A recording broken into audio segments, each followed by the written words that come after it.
Alright guys, so we are rebuilding the back of the 60. We weren't completely happy with how we had all our stuff in the back, and the way we had it built was quite heavy, and I'm trying to reduce a lot of the weight in the car. So for example, like we had this fridge slide with that fridge, the 47 litre Evakool fridge and the fridge slide. With the new build, it's not really a build, but with the new setup, it's just going to be one piece of ply at one level all the way across. And then the part that we are most excited for is the new fridge we're getting. It's a drawer fridge, it's an Evakool still, so yeah, that's going to be situated here. And the best part about the drawer fridge is we're not going to have stuff on top of it and then need to get into the fridge. And that was one of the biggest hassles that we had here. With this, the way we had it set up here was this slide out fridge was here. It was all well and good if you didn't have a lot of stuff, but then we just started sticking stuff all around it, stuff on top of it. We couldn't easily get into the fridge and it started getting really frustrating. And with this drawer, like, it's a box inside a box, so it works well, it slides well. Yeah, like I said, if we didn't have so much stuff, it'll be fine, but we've got a lot of stuff and we need to reduce weight in the build so we can carry all our stuff. It's going to be basically just below the height of the tailgate, so when we open this top tailgate here, it's just basically going to be a flat surface and we can just load all our stuff up on top of there. And then you will drop this down. We'll have a fridge drawer here, and then over here it's just going to be tubs under the platform, and I'll just put a faceplate on there so it looks nice. So that's it, we're going back to an even simpler build with a more accessible fridge. Alright, so I'm building all of this with a tiny hand saw and a budget hat saw. So we'll do what we can with what we got.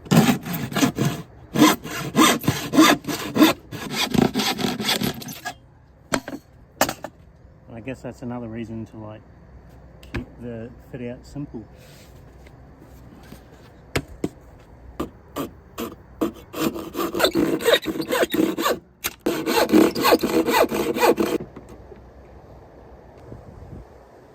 So that panel there will be removable, and this one, so you can stick some storage up in there, and then this will have all the tubs and that behind it. And this will be where the fridge goes. So that's how big the fridge is. And once it's all painted up, hopefully it looks nice.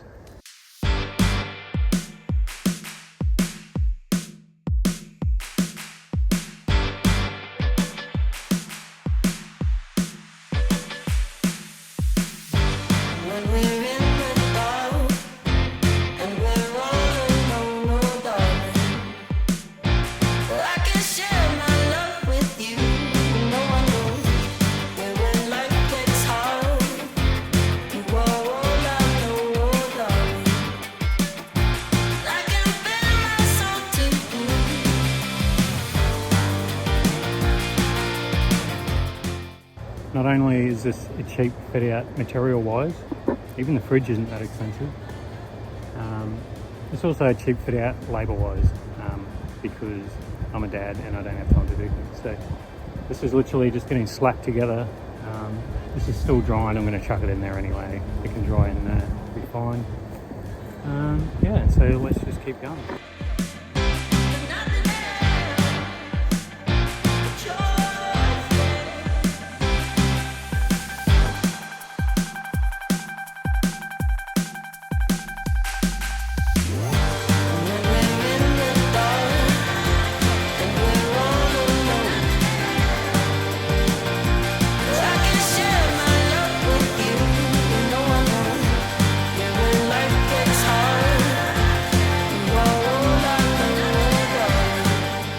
Alright, so it's the most exciting day of this build. We just picked up our fridge, so I'm stoked to get this unpacked and installed. But before I start with that, I just want to show you we've reconfigured our battery sort of setup and we've stripped it right back. So basically it's just a battery now that's going to run our fridge. So in here, so we've just got our charger and our battery and that's it. I've taken out the inverter, the displays, the USB ports, everything. So just keeping it real simple back here now, and all we want to do is keep this fridge running. So let's get into the fridge. I'll unpack it, I'll chuck the tape on it so you guys can see what the measurements are, and hopefully fix in this gap that I've left here. If not, I don't know, maybe Jess can finish it.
Right, so I've given up and just trying to slide it in. It's not going to be as simple as what I thought, because the way the fixing plate on the bottom works. I've got to tilt the fridge up, slide it back, it'll lock in at the back, and then the front will drop down.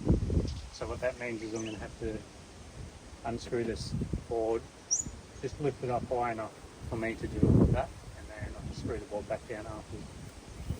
But yeah, while it's here, I'll just run the tape over it so you guys can get an actual idea of how much space you've got, if you can maximise any. So yeah, we've got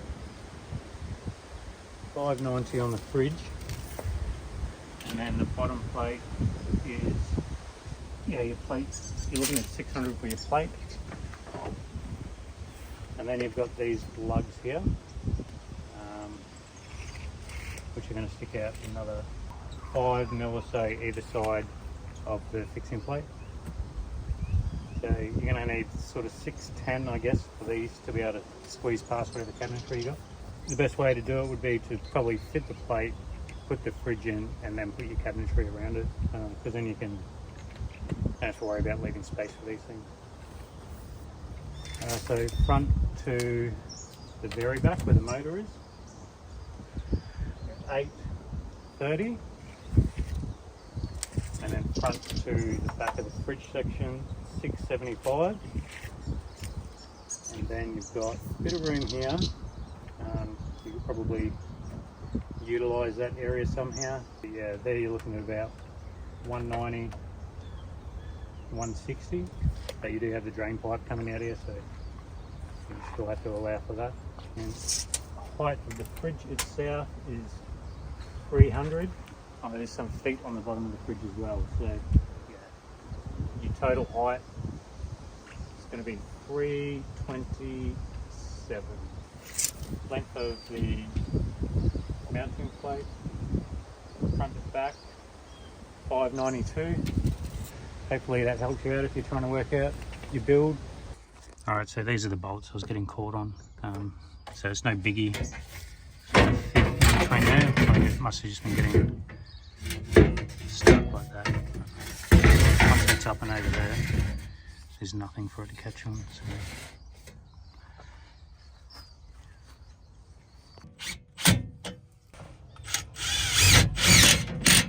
It just comes with a Anderson plug at the back of the fridge, and that's it. So we'll just plug in there, maybe.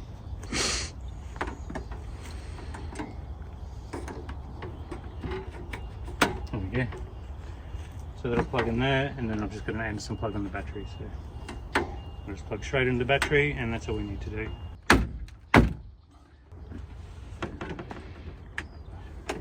Oh, we're on. Powered up. 20 degrees. Definitely feels colder than that today.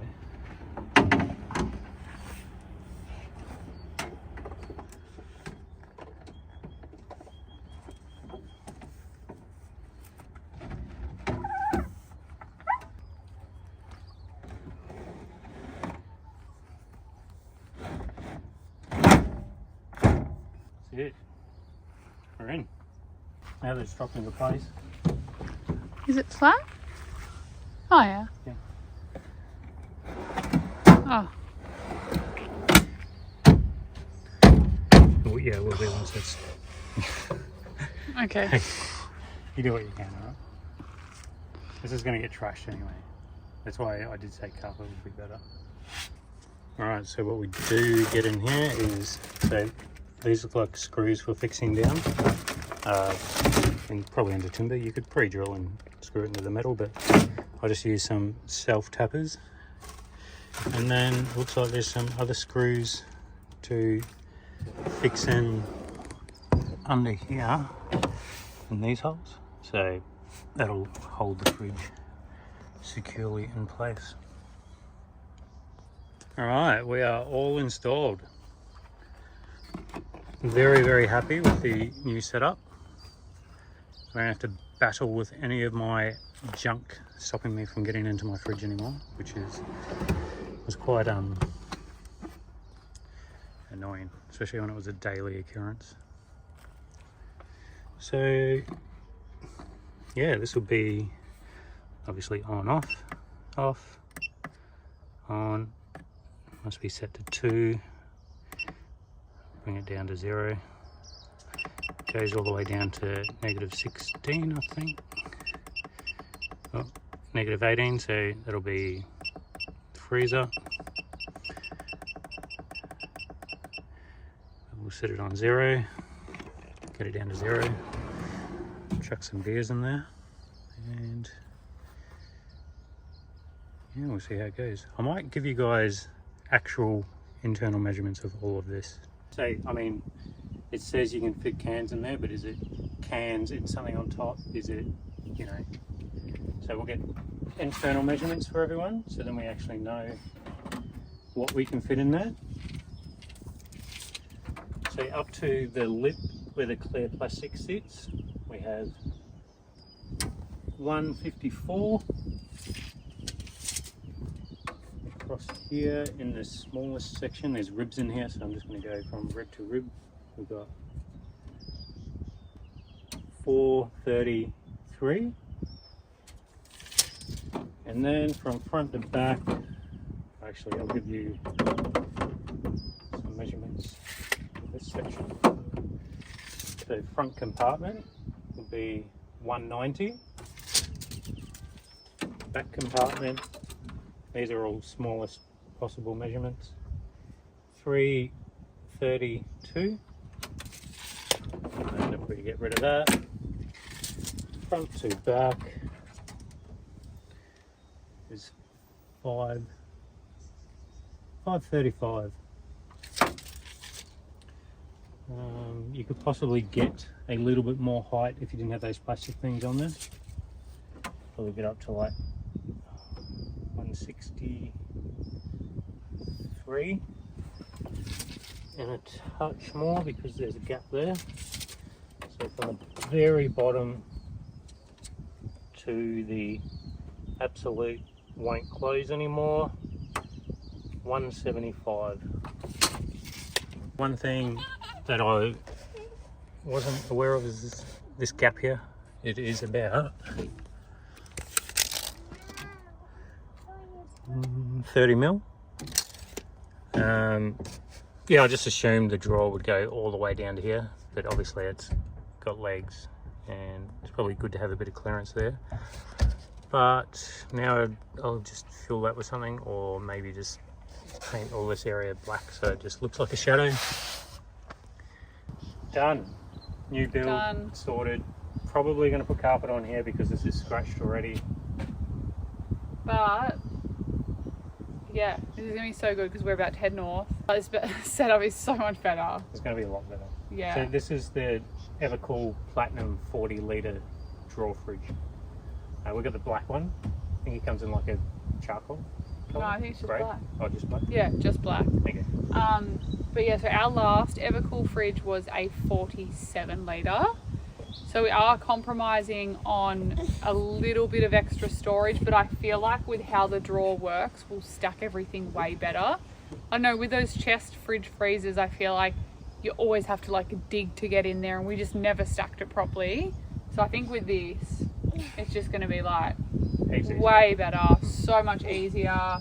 Doesn't matter that stuff's up here, because we always, like, this is obviously empty at the moment, but we always have it chock-a-block. And just, yeah, when we're always having to lift the lid of the old fridge, it was just like you had to move things out of the way and things couldn't go on top of there, so it meant we could never really use that space for storage. Yeah. Now we can, so stoked to see how it goes.